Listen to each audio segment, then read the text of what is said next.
Operation जागृति के तहत महिलाओं और बालिकाओं किया जागरूक। करहल। ऑपरेशन जागृति के तहत थाना प्रभारी दिनेश चंद्र ने ग्राम पंचायत ओन्हा के पूर्व माध्यमिक विद्यालय में महिलाओं और बालिकाओं को जागरूक किया। थाना प्रभारी दिनेश कुमार एवं शुगर सिंह एसआई का फूल मालाओं से जोरदार तरीके से स्वागत सत्कार किया गया। थाना प्रभारी दिनेश कुमार ने कहा कि महिलाओं और बालिकाओं को मोहरा बनाकर झूठे मुकदमे दर्ज कर दिए जाते हैं, जबकि मामले पारिवारिक विवाद, भूमि विवाद, नाली विवाद के होते हैं। उन्होंने बालिकाओं से कहा कि वो मोहरा न बने, वह अपनी पढ़ाई पर ध्यान दें। अगर किसी महिला या बालिका के साथ कुछ गलत होता है तो पुलिस उनके साथ है। इस दौरान उन्होंने हेल्पलाइन नंबरों के बारे में भी जानकारी दी। महिलाओं और लड़कियों को साइबर क्राइम के बारे में भी जानकारी देते हुए उन्हें जागरूक किया।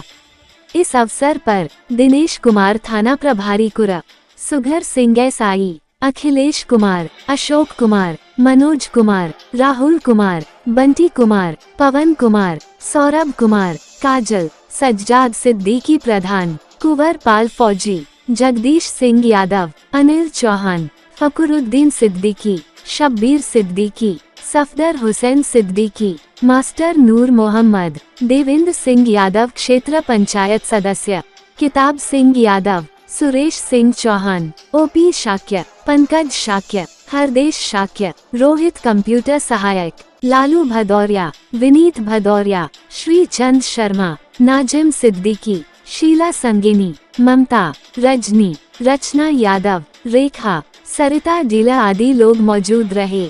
रोहित मोहित की रिपोर्ट। हम आप लोगों को बताने के लिए आए हैं, जिसमें सबसे पहला बिंदु है घरेलू हिंसा, जिसका शिकार अक्सर हमारी माताएं, बहनें और बच्चे होते रहते हैं। उसके बारे में हम आपको बताना चाहेंगे कि ये जो घरेलू हिंसा होती है, मानसिक रूप से, शारीरिक रूप से, या जैसे भी जो आजकल आप लोग सब जानते होंगे किस तरह से होती रहती है कि कोई पति अपनी पत्नी को बार बार पीट रहा है, शराब पीकर परेशान कर रहा है, सास बहू को परेशान कर रही है या बहू सास को परेशान कर रही है। उस तरह की घटनाएं सामने आती रहती हैं, जिसमें आपको चुप नहीं रहना है। अगर ऐसी किसी के साथ कोई भी समस्या होती है तो आप थाने आकर उसकी शिकायत कर सकती हैं, या फिर एक टोल फ्री नंबर है 1090 जिस पे आप उसकी शिकायत कर सकती हैं। ये हेल्पलाइन नंबर है जो महिलाओं के लिए चलाया गया है। ये टोल फ्री नंबर है और 24 घंटे आप कभी भी, जब ऐसी समस्या कोई भी आती है, 24 घंटे में कभी भी आप इस नंबर पर कॉल कर सकती हैं। इसका ऑपरेशन जागृति का हमारा दूसरा बिंदु है, ये जो हमारी माताएं हैं, बहनें हैं, महिलाएं हैं या बच्चे हैं, इनके लिए जो कानून बनाए गए हैं वो बहुत ही, अगर इनके प्रति कोई अपराध होता है तो वो जो कानून बने हैं वो बहुत हार्ड कानून बने हैं, जिसका हम लोग गलत फायदा भी उठाते हैं। कि कोई विवाद है हमारा जमीन से जुड़ा हुआ है, जमीन का विवाद है, नाली का विवाद है, पानी का विवाद है, या फिर हमारी पड़ोसी से लड़ाई हो जाती है, या फिर घर में कोई समस्या होती है, भाई भाई का झगड़ा हो गया, उसमें अधिकतर देखने में आता है कि हम लोग झगड़ा हुआ था पानी को लेकर, नाली को लेकर, जमीन को लेकर, और हम लोग थाने पहुंच जाते हैं कि हमारे साथ छेड़छाड़ हुई है या गलत काम हुआ है, जो गलत है। अगर ऐसी कोई बात होती है तो आप उसे खुलकर बताएं कि हमारे साथ छेड़छाड़ हुई है या फिर कोई गलत काम हुआ है, तो उसके लिए आपकी पूरी सहायता की जाएगी। लेकिन अगर हम उसी कानून का गलत तरह से इस्तेमाल करेंगे तो ये भी गलत है। देखने में प्राय आ रहा है कि छोटे मोटे विवाद हैं गांव में, जमीन के विवाद हैं, बंटवारे को लेकर, किसी का पानी को निकालने को लेकर विवाद है, किसी में छोटा मोटा झगड़ा है, आपस में मारपीट हो जाती है, छोटे मोटे गांव में विवाद हैं। इन्हीं छोटे विवाद क्या करते हैं, एक झूठी एफआईआर लिखाने पहुंच जाते हैं और लिखाते भी हैं।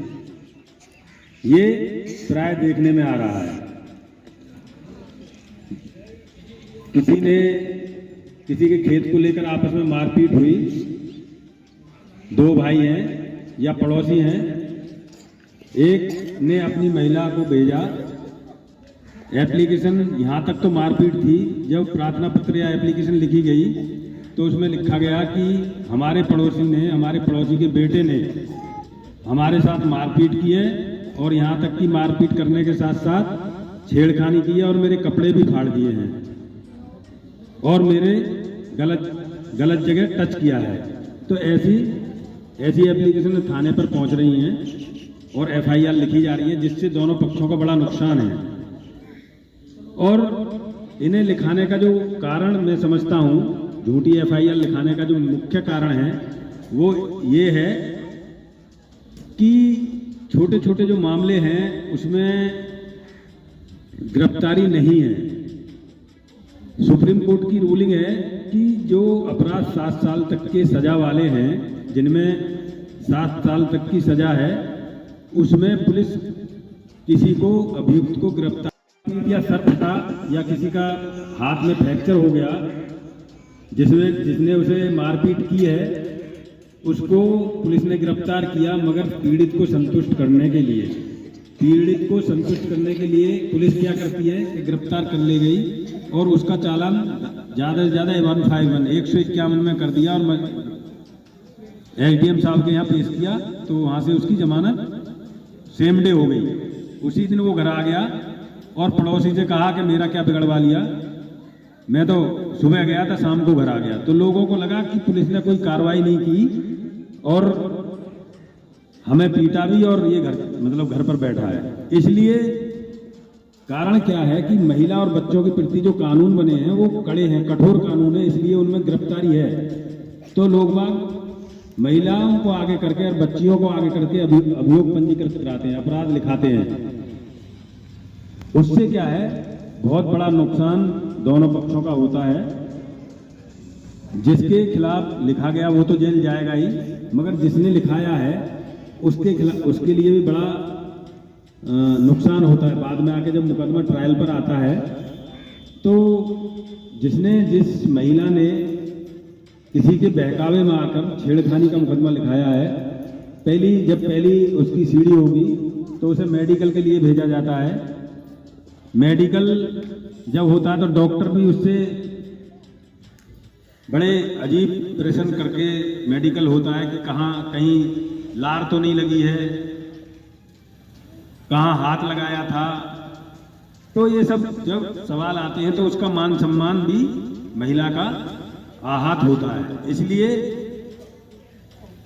हमारा कहने का तात्पर्य यही है कि झूठे मामलों में महिला और बच्चों को आगे करके FIR ना लिखा जाए। अगर मारपीट का मामला है तो मारपीट तक ही सीमित रहे। गांव में आना और गांव में डकैती डालना, ये सब इस तरीके का क्राइम था। अब वो क्राइम कम हो गया है। अब एक सबसे बड़ा जो इस समय अपराध है वो साइबर फ्रॉड और साइबर अपराध है। जो साइबर, हम इस इंटरनेट से सब लोग जुड़े हैं, सबके अकाउंट नंबर बैंक से अटैच हो गए हैं, तो साइबर अपराधियों ने नए नए तरीके ठगने के ढूंढ लिए हैं। लोगों को ठगने के फोन से अलग अलग तरीके ढूंढ लिए हैं। कभी कभी फोन आएगा, मैं बैंक मैनेजर, आपका जैसा कोई नजदीकी बैंक है वहां से बोल रहा हूं, आप सुमित बोल रहे हैं, पूरा डाटा उसके पास होगा। साइबर अपराधी के पास आपका पूरा डाटा होता है, नाम, बाप का नाम, गांव, क्योंकि वो डाटा चुरा लेते हैं। सारा कुछ आपको बताएगा, आपका अकाउंट नंबर SBI में है तो आपका KYC मुझे भरना है। जब आपका नाम पता पूरा सही बता देगा, आपको विश्वास होगा कि ये मैनेजर ही बोल रहा है शायद, तो वो कहेगा कि वो उधर से बोलेगा कि एक OTP मैं भेज रहा हूँ, वो आप मुझे बता दीजिए। अगर आपने OTP बता दिया तो आपका जो अकाउंट है वो बिल्कुल खाली, तो 1 मिनट के अंदर खाली हो जाएगा। तो कोई भी ये जान लो, कोई भी बैंक आपकी कोई भी जानकारी फोन से नहीं मांगता है। अगर बैंक को आपके किसी भी चीज की, आधार कार्ड की भी जरूरत है तो आपके जो पता है, जो स्थायी पता है उसमें लिखा हुआ, उस पर लेटर जारी करेगा। अगर आपको डेबिट कार्ड देना होगा, ATM कार्ड देना होगा तो आपके पते पे जारी करेगा। और एक प्रकार से और फ्रॉड हो रहा है कि कभी कभी वीडियो कॉल अननोन नंबर से आपको मिलेगी, लोग उठा लेते हैं उसी वीडियो कॉल को। उठाने के बाद आपका बात करते उधर से दूसरी साइड से एक लेडीज नग्न अवस्था में दिखेगी, उसी का स्क्रीनशॉट ले लिया। फिर 2-3 घंटे बाद आपके पास कॉल आएगी कि आपने एक लड़की से अश्लील चैटिंग की है, वीडियो चैटिंग की है। मैं इंस्पेक्टर क्राइम ब्रांच दिल्ली से बोल रहा हूँ, अपना नाम भी बताएगा कोई, विनोद कुमार बताएगा कि मैं विनोद कुमार इंस्पेक्टर बोल रहा हूँ दिल्ली से। आपने किसी महिला से अश्लील चैटिंग की है, इसलिए आपके खिलाफ FIR लिखी जा रही है।